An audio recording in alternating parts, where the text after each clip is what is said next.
By the winter of 333 BC, Alexander the Great had reached a logistical paradox. He had defeated the Persian royal army at the Battle of Issus, securing total momentum on land. But that momentum stopped at the shoreline. Alexander had no navy, leaving the Persian fleet to dominate the Mediterranean, and threatened to sever his supply lines from the rear.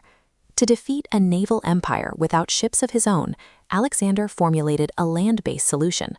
Look at this map. Rather than fighting on the water, his army would march down the coastline, neutralizing every Persian port to deny the enemy their naval bases. The entire invasion of the Persian Empire hinged on this strategy. If Alexander failed to secure the coast, his campaign would be cut off and strangled from behind. That plan had a massive roadblock on the shores of modern-day Lebanon. This was Tyre, a maritime superpower that dominated the trade of rare purple dyes from a rocky island half a mile offshore. Its geography made it a fortress.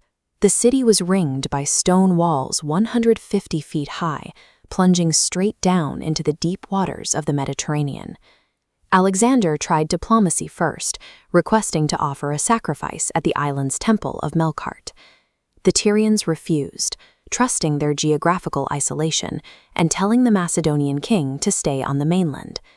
Then the Tyrians made a lethal miscalculation. They executed Alexander's envoys and hurled their bodies from the battlements into the sea. This insult turned a strategic objective into a bitter grudge. A king confined to the land was now obsessed with destroying an impregnable island. Since he couldn't sail to Tyre, Alexander decided to walk there. Look at this schematic. His engineers began building a mole, a land bridge 200 feet wide, spanning the channel to physically connect the island to the mainland. To pull off a project this scale, laborers dismantled the old mainland city for its stone, and they harvested timber from the surrounding cedar forests for the foundations. Construction moved rapidly through the shallow mudflats near the shore, but about halfway to the island, the seafloor took a sharp dive into deep water. That depth gave the Tyrian navy enough clearance to act. Their ships sailed right up to the edge of the land bridge, unleashing a barrage of arrows into the unarmored laborers. Alexander had forced a seafaring empire to engage with an infantry battle, but the deep water and constant missile fire had stalled his progress. Alexander responded by constructing 2 wooden siege towers 160 feet tall. They were draped in raw animal hides to repel flaming arrows and rolled to the edge of the causeway to provide covering fire. Tyre's engineers countered with an ingenious floating bomb. This diagram shows an old transport ship packed with pitch and sulfur, with heavy cauldrons of oil hanging from the masts. 2 galleys towed this vessel toward the land bridge and released it. The fire ship slammed into the edge of the mole, igniting the siege towers and incinerating the workers caught on the pier. As the towers burned, Alexander faced a physical reality. He could not defeat a naval empire with dirt and wood alone. He shifted strategy, traveling to Sidon to secure his own navy. Benefiting from the defection of Phoenician and Cypriot kings, Alexander returned to Tyre with an armada of over 200 warships.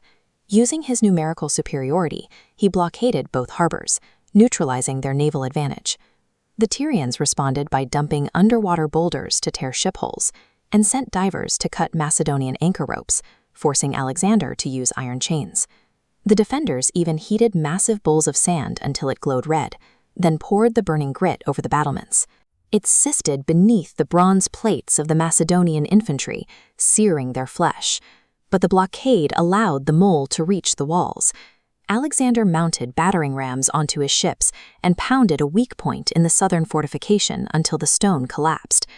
By combining naval dominance with siege engineering, the Macedonians stripped the island fortress of its only true advantage.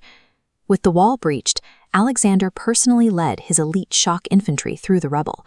They poured into the city, overrunning the exhausted Tyrian defenders.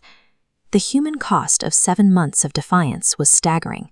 In the initial assault, at least 6,000 Tyrian soldiers were killed in the streets. The punishment for resisting was calculated. 30,000 citizens were sold into slavery, and 2,000 surviving men were crucified along the beach.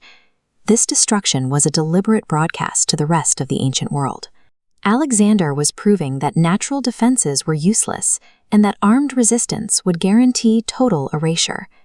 Alexander didn't stay long. He marched south toward Egypt, leaving his stone causeway where it stood. It was simply too massive to dismantle. Over the next 2 millennia, natural ocean currents continually pushed sand and silt against the stone foundations of the ruined mole. Look at this satellite view. Because of sediment buildup along the ancient causeway, the island of Tyre no longer exists.